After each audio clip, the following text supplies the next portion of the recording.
एक गांव में कालिया, गोपी और जग्गू नाम के 3 आवारा और बेवकूफ युवक रहते थे। उन तीनों की आपस में गहरी दोस्ती थी। तीनों गांव में आवारा घूमते फिरते रहते थे। एक दिन वो तीनों गांव में बने हुए छोटे से खोखे पर चाय पी रहे थे कि तभी दुकानदार ने उनसे कहा, ये आज तुम तीनों की आखिरी चाय है। तुम तीनों ने 6 महीने से अभी तक उधारी नहीं चुकाई। अरे तो क्या हुआ, हम कहीं भागे थोड़ी जा रहे हैं, दे देंगे तेरे पैसे, इतना बड़बड़ा क्यों रहा बे? ये सुनते हुए मुझे पूरे 3 महीने हो गए। अबे तो 3 महीने और सुन ले, हम तीनों को जल्दी काम धंधा मिल जाएगा, समझा? पहली तनख्वाह से तेरे पैसे तेरे मुंह पर मार देंगे। गोपी की बात सुनकर दुकानदार का गुस्सा 7वें आसमान पर पहुंच गया। एक तो तुम तीनों ने 6 महीने से उधार का पैसा नहीं दिया, ऊपर से मुझसे जबान भी लड़ा रहे हो। तुम तीनों को शर्म बची है कि नहीं? अबे काहे की शर्म? जिसने करी शर्म उसके फुटे करम। कितने पैसे हुए तेरे? आज के पैसे मिलाकर पूरे 4000 रुपए। धौंस तो ऐसे दिखा रहा है जैसे 4 लाख रुपए हो गए हो। पहले अपनी औकात से 400 की करी लो। तुम तीनों एक नंबर के निठल्ले और आवारा हो। मुझे 3 दिन के अंदर अपनी सारी उधारी चाहिए। अबे पागल हो गया क्या है? 3 दिन के अंदर हम तेरे पैसे कहां से लाके देंगे बे? कहीं से भी लाकर दो। 3 दिन के अंदर मेरे पैसे मेरे पास नहीं पहुंचे तो मैं तुम्हारी शिकायत गांव के मुखिया से करूंगा और तुम्हारे घर के अंदर जाकर तगादा करूंगा। तब कहीं जाकर तुम्हारी अकल ठिकाने आएगी। दुकानदार की बात पर कालिया आग बबूला होकर बोला, क्या बोला तू? अबे जरा से पैसों के लिए हमारे घर में घुसकर हमसे तगादा करेगा? ऐसा करके तो देख, मार मार के तेरे शरीर में भूसना भर दिया ना, फिर क्या दियो। तभी अचानक वहाँ पर गांव का मुखिया आ गया। उन चारों को आपस में झगड़ते देख मुखिया कड़क कर आवाज में बोला, क्या हुआ, तुम चारों आपस में झगड़ा क्यों कर रहे हो बे? देखिए मुखिया जी, एक तो इन तीनों ने 6 महीने से चाय का एक पैसा भी नहीं दिया और जब मैंने इनसे पैसे मांगे तो उल्टा मुझसे बदतमीजी करने लगे। मुखिया जी, हमने इससे बोला था कि हम इसके पैसे जल्द से जल्द लौटा देंगे, मगर ये घर में घुसकर तगादा करने की धमकी दे रहा है। सही तो कह रहा है वो। हमें थोड़ा सा वक्त चाहिए मुखिया जी। ये हमसे बोल रहा है कि 3 दिन के अंदर पैसे चाहिए। भला हम 3 दिन के अंदर पैसे कहां से ला कर देंगे? इसकी चाय तो तुम खूब मजे से और चटकारे ले लेकर पीते हो बे, और पैसे देने के नाम पर बोल रहे हो कि कहां से ला कर देंगे। तुम तीनों के अंदर शर्म नाम की कोई चीज है या नहीं? इतने हट्टे कट्टे नौजवान होकर तुम चाय तक के पैसे नहीं दे पा रहे? शर्म आनी चाहिए तुम तीनों को। मुखिया जी, मुझे मेरे इनसे पैसे दिलवा दीजिए। तुम तीनों ध्यान से सुनो, 1 हफ्ते के अंदर अंदर इसके पैसे लौटा देना, वरना मुझसे बुरा कोई नहीं होगा। अब निकलो यहाँ से। वो तीनों वहाँ से चले जाते हैं और एक पेड़ के नीचे बैठकर सोचने लगते हैं। अबे यार, बुरे फंस गए यार। अब 4000 रुपए 1 हफ्ते में कहां से ला कर देंगे वे? अबे चिंता मत कर, कहीं से इंतजाम कर लेंगे। कहां से इंतजाम करेंगे? मेहनत मजदूरी करना हम जानते नहीं, पैसे कहां से आएंगे? ऊपर से मुखिया भी हमको धमकी देकर चला गया। तभी वहाँ एक भिखारी आकर उनसे भीख मांगने लगता है। भगवान के नाम से कुछ दे दो बेटा। जाओ बाबा, माफ करो, भगवान के नाम पर कुछ दे दो, 1 रुपया ही दे दो। अरे हमारे पास एक फूटी कौड़ी भी नहीं है, बोला ना जाओ जाकर कहीं और से मांगो। उन तीनों की बात सुनकर भिखारी को गुस्सा आ जाता है। ऐसा लगता है जैसे कि तुम तीनों मुझसे भी ज्यादा गए गुजरे हो। ये लो, मेरी तरफ से 5 रुपया तुम रख लो। उसकी बात सुनकर वो तीनों गुस्से से आग बबूला हो जाते हैं। अबे तेरा दिमाग तो ठीक है बे? क्या तू हमें अपनी तरह भिखारी समझ रहा है बे? हाँ क्या? क्योंकि तुम्हारी हालत तो मुझसे भी ज्यादा बदतर दिखाई दे रही है। हम तीनों के पास कोई काम धंधा नहीं है, समझा? इसलिए हम यहाँ पर फालतू बैठे हैं। तुम तीनों के मतलब का बस एक ही काम है, तुम भी भीख मांगना शुरू कर दो। लेकिन याद रखना, तुम्हें कोई भीख भी नहीं देगा, क्योंकि भीख भी देखकर दी जाती है। और तुम तीनों तो हट्टे कट्टे मुस्तंडे हुए हो, लानत है तुम पर। ये कहकर भिखारी वहाँ से चला गया। अरे यार, अब तो भिखारी भी हम लोगों के मुंह पर भला बुरा बोलकर जाने लग गए वे, और ऊपर से हमें भीख मांगने की सलाह देकर गया है। जग्गू उन दोनों की बात सुनकर कुछ सोचकर बोला, वैसे कुछ गलत बोलकर नहीं गया, काम बुरा नहीं है। अबे तू पागल हो गया क्या? तू ये कहना चाहता है कि हम सभी भीख मांगे? गांव में हमारी रही सही नाक भी कट जाएगी। तो मैं कब कह रहा हूँ कि गांव में भीख मांगेंगे? दूसरे गांव में जाकर मांगेंगे। मैंने सुना है कि ये भिखारी एक दिन में बहुत कमा लेते हैं। नहीं, ये काम नहीं करना। मेरी बात तो सुन, सिर्फ 1 हफ्ते की बात है। 1 हफ्ते में इतने तो हम लोग भी पैसे भीख मांगकर जमा कर ही लेंगे कि उस चाय के दुकानदार की उधारी चुका दें, और बोल देंगे कि हम तीनों बाहर बहुत मेहनत मजदूरी करके ये पैसे जमा करके लेकर आए हैं। इससे हमारा गांव में भी नाम हो जाएगा और कोई हमें निठल्ला और निकम्मा भी नहीं कहेगा। जग्गू की बात सुनकर गोपी और कालिया की आंखों में चमक आ गई। लेकिन यार हम तीनों को भीख देगा कौन? जब हमसे कोई भीख मांगने आता है तो हम उससे खुद बोल देते हैं कि कोई काम धंधा नहीं कर सकता क्या? इसका भी उपाय है मेरे पास। कैसा उपाय? हम तीनों को बस थोड़ी सी एक्टिंग करनी पड़ेगी। हम तीनों में से एक अंधा, एक बहरा, एक गूंगा बन जाएगा। उसके बाद हम तीनों का काम आसान। लोग हम पर तरस खाकर आसानी से भीख भी दे देंगे, समझे?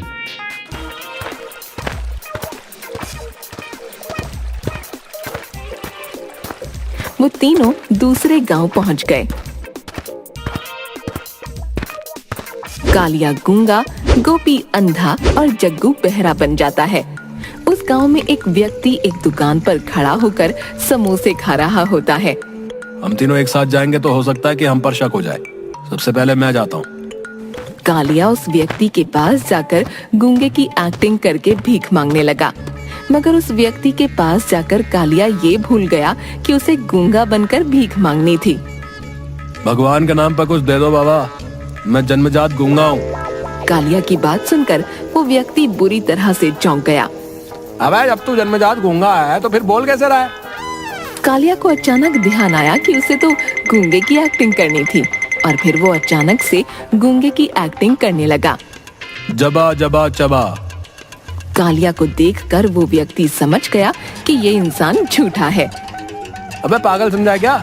साले अट्टा कट्टा होकर गूंगा बन के भीख मांग रहा है वे? मारो भाई, सब इसको मारो।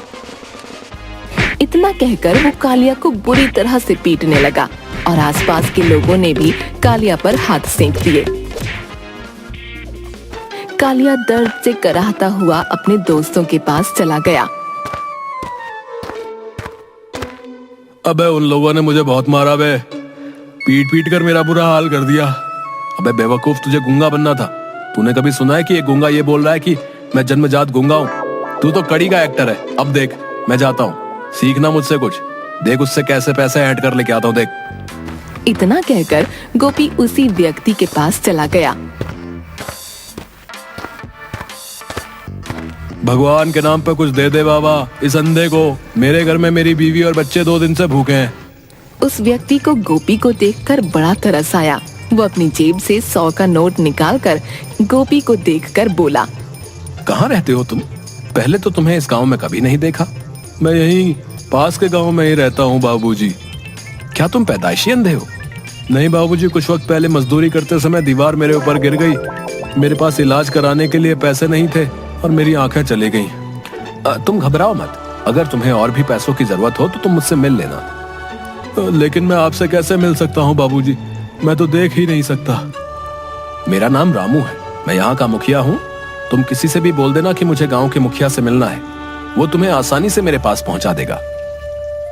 अचानक गोपी ने देखा कि उस दुकान पर एक बड़ा सा सांप बैठा हुआ था, जो धीरे धीरे करके गोपी और मुखिया की ओर बढ़ रहा था।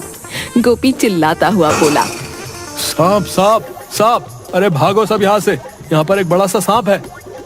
गोपी की बात सुनकर दुकान में हड़बड़ी मच गई। लोगों ने तुरंत उस सांप को पकड़कर मार दिया। तुम्हारा बहुत बहुत शुक्रिया भाई, अगर तुम मुझे नहीं बताते तो मेरा यही काम तमाम हो जाता।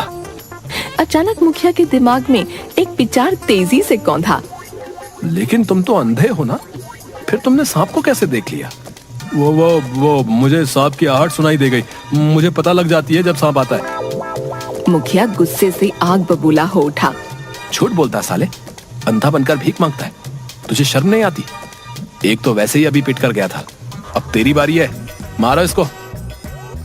इतना कहकर सभी लोग गोपी को मारने के लिए बुरी तरह से जुट गए। गोपी वहां से भागता हुआ अपने दोस्तों के पास पहुंचा।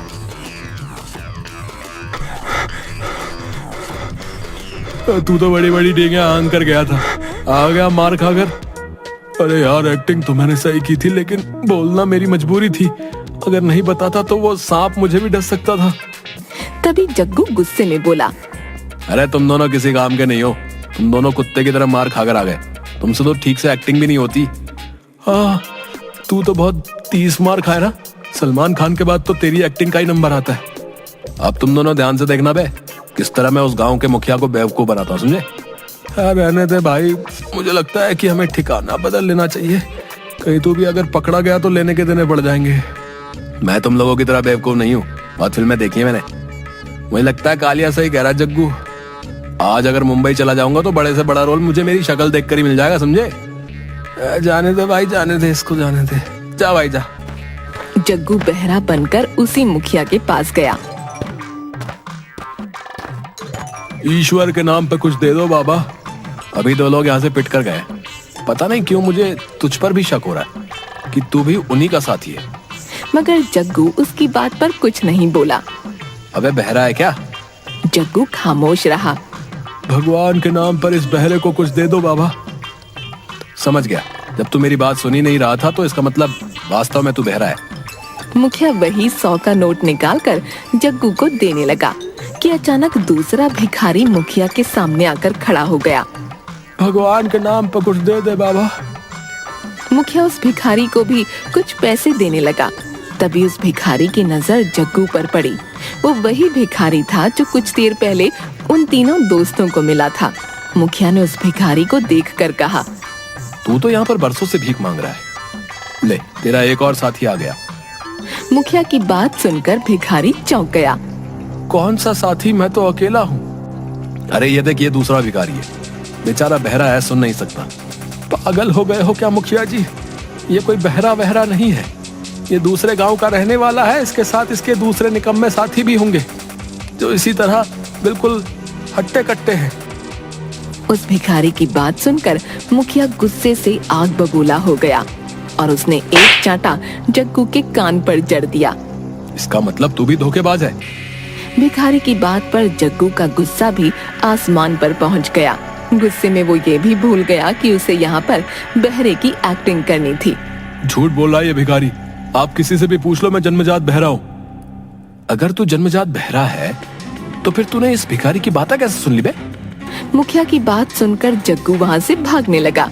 मुखिया ने चिल्लाकर सभी से कहा, पकड़ो इस नौटंकीबाज को, जरूर ही अपने उन 2 साथियों की ओर भाग रहा होगा। जग्गू भागते हुए अपने दोस्तों के पास पहुंच गया, लेकिन उसके पीछे पीछे सभी गांव वाले पहुंच गए। यही है वो तीनों नौटंकीबाज जो भीख मांगने की एक्टिंग कर रहे हैं। इन लोगों की वजह से ही बेचारे जो असली भिखारी होते हैं उन्हें भी भीख नहीं मिल पाती। मारो इन सबको, मारो मारो। सभी गांव वालों ने उन तीनों को पीट पीट कर उनका बुरा हाल कर दिया। वो तीनों फटे हुए कपड़े लेकर अपने गांव वापस आ गए। भाई कल से मजदूरी पर चलेंगे हम तीनों, आए नहीं तो 1 हफ्ते बाद हम अपने गांव में मुखिया के हाथों भी पिटेंगे भाई। तू सही कहता है यार, आए तुम दोनों की बात सही है। हम तीनों को अब कोई काम धंधा ढूंढ लेना चाहिए। अयो। इसके बाद वो लोग सुधर गए और मेहनत से कामकाज करने लगे।